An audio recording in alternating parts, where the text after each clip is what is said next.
How's it going, guys? It's Cole from See-Through Panel showing off Herakles Book 2 by Edouard Cour, published by Magnetic Press, Lion Forge, and retailing for $20 US.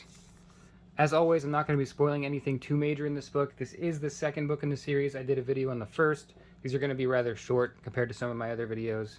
I will be going through a little bit more of the plot here because it's kind of a myth that a lot of people know about, and I want to tell you a little bit about the book itself and how it relates to that Herakles myth. Other than that, if you are worried about getting spoiled, read the books first.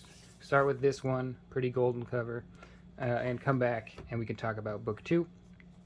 Before we get started, once again, I have a bookmark here blocking off the only pages with nudity because YouTube doesn't like that. If you recall the first video, we completed quite a few labors in that. I believe the first 8 or 9. I think he only does 3 or 4 of the final labors in this book. And just like the previous volume, the art remains very scratchy, a lot of motion, as you can see here. Herakles just being an absolute monster in this book, pretty much undefeatable by anything he comes across. You're not really worried about him in the fights. He's pretty much an unstoppable force. That does change a bit towards the end. It starts to get a little bit closer, a little bit more dangerous, and I'm sure in the third volume it's going to get a little bit more along that side of things. In this book, though, we have a very irritated Herakles trying to finish up his labors just to get it over with, and them becoming more and more challenging, more and more complex. Here, let's see which one we start with, because I can't even recall the order of them at this point. Retrieve the Belt of Hippolyta, Queen of the Amazons. Yeah, so kind of a familiar one. Even if you read DC, you might be familiar with this one. This is very enjoyable, but I think the meat and potatoes of the volume comes in the middle half, or the second half of the story, starting around the middle.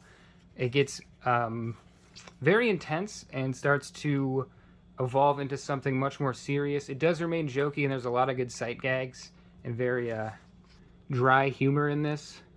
I found this sitting on the boss's shoulders.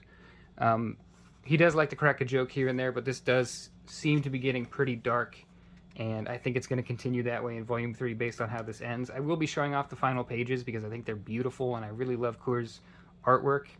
I also love his character design. Here's Hippolyta with the aforementioned belt. I didn't notice until this book that all of Herakles' dialogue and thoughts, I actually don't think we get any internal thoughts, it's all dialogue, are in the square blocks, which makes it really easy to see when he's talking, when the bubbles aren't necessarily coming directly out of the characters' mouths, like if they're off panel or something. Smart choice, because this volume has a lot more dialogue than the first volume. The first volume was very isolated. The only thing you really saw, or the only person really talking was the man in Herakles' head, which I won't spoil who it is, but the shadowy silhouette figure that's in his head. Oh, the monster design at this part is just impeccable. That's like some, why can't I remember his name? BPRD guy, Ultra Mega, James Heron. That looks like James Heron. Like the eyeballs to me look like Heron for some reason. I don't know why. But here's some more of that awesome motion you get. You're going to get very anime-style superhero-y fight scenes of just, honestly, like that. Just a giant monster being punched off the side of a mountain into the water, cracking a bunch of rocks on the way down. Herakles jumping off these awesome little speed lines. I believe hand-drawn letter or sound effects here. You get a lot of those in this book. I'm going to skip forward a little bit here. This is the guy in his head that I was talking about, with the strange harp-like head. He just annoys the hell out of Herakles the entire time until he's had enough and just breaks an entire section of the land, making a gap between two areas that he then has to leap over. I'm going a bit slower than I intended because I just like looking at all of these pages. There's a god coming down to assist him. He never knows why the gods assist him, but he's always, maybe not thankful, but happy to have the help. There's Atlas. This is just, the scale of this spread is glorious right here. This whole part with Atlas in it really has an awesome sense of scale. And he does a really interesting stuff here with Herakles holding up the world. So when he first starts it, he goes upside down, if you can see that. It takes some getting used to, he says. And then after a while of being upside down, he was right, you get used to it. Then the classic, obviously he tricks Atlas to get back underneath the world and hold it up for him.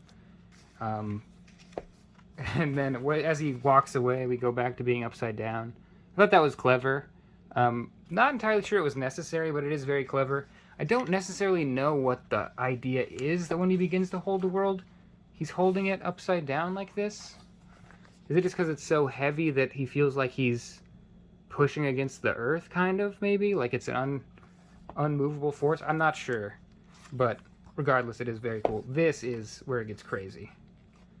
So he's got to descend down into Hades to capture Cerberus, as it says there. He gets these eyes to help him see in the underworld and to avoid all of the craziness that goes on down there. And then this color palette change is just beautiful. I really love Cour's work.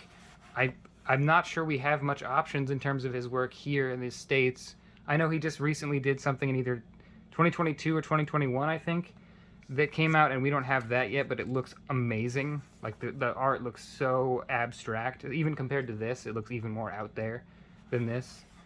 Where this can be kind of a mix of very complex art, also very simple. Like, the character work, the design, the layouts are usually very simple and clean. There's nothing to distract you. Well, this gets a little wild, where it's very tall vertical panels. You can see the stitched binding here. Very tall vertical panels with sideways dialogue as he's being tormented by the ghosts of Hades. And that goes on for quite a while, kind of madness-inducing. And it induced a little bit of madness out of me after a while of reading it. I went back through it several times for this video, and it's jarring to read that way. Definitely. Getting very trippy inside Hades here. And then we're approaching the end of the book. Here is his rendition of Cerberus. Super dark, super hard to see. I'm sure it's meant to be that way. Later on, someone describes the dog as being covered in blood, so that red you see is actually blood, I believe, not the color of Cerberus' fur.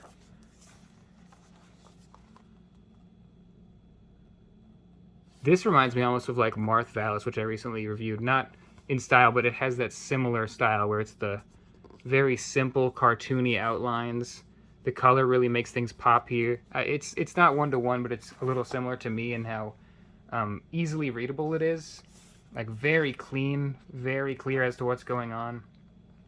And when we get to the end of this book here, I'm going to skip forward a bit, because these end panels, or these end pages are just traumatizing, honestly. So, obviously part of Herakles' myth is that he gets madness induced by Hera, and here is his Cour's portrayal of that.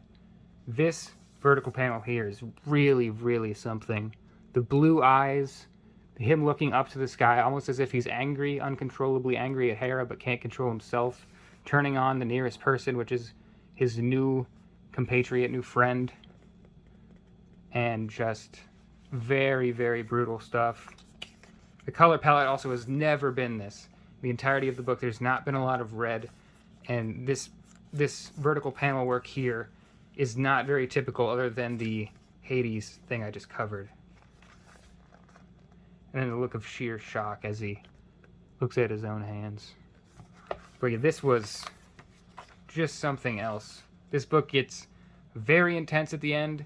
Obviously, a lot of us knew it was going there, but the way it's drawn and shown by Edouard Cour is just brutal. That's all I can say, is it's just brutal. And then at the end here we have an awesome map with different paths. Pretty hard to see because it's so tiny. I checked out this book digitally, and it is a little clearer when you can magnify everything, but I do prefer to read physically, so I wasn't too worried. But you can see in one of the journeys he leaves and goes like all the way around twice, which during the book, you know, he's getting like held up here and there, and he's not going in a very efficient route. He's going back and forth, going from person to person. But when you look at the map, you realize he's basically just doubled back and crossed the entire, basically known world in the story to finally get to Mount Atlas. And I thought that was pretty funny. Even a gag in the map, I feel like. Nice index of all the characters and what they're about. There is a ton of characters in this book, by the way. There's an awesome couple scenes where he's fighting other gods. Let's see if I can find it here. Or other children of gods, I should say. Here's one. He keeps getting challenged because word is starting to spread of his labors. Lycaon, son of Ares, I think.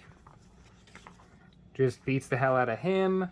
And then a little later, he encounters another son of a god who is the son of Gaia and is basically unkillable. He keeps regenerating Wolverine style. Hercules realizes as long as he just lifts him above the ground, he can't regenerate without the earth because he's a son of the earth goddess. And eventually just bear hugs him until he cracks apart. And I thought that was really clever. And then the guy's wife comes and it gets a little weird. There is more vertical panels than I thought in this book. They're usually used to good effect to like end a scene or to do something very dramatic, where obviously this ends the scene and we go to another part here. He kind of blacks out, wakes up with a bunch of little people on him. I don't actually know what that was about. Maybe that symbolizes... I don't know. I have ideas, but it's spoiler. So anyway, I thought this was fantastic, even better than the first.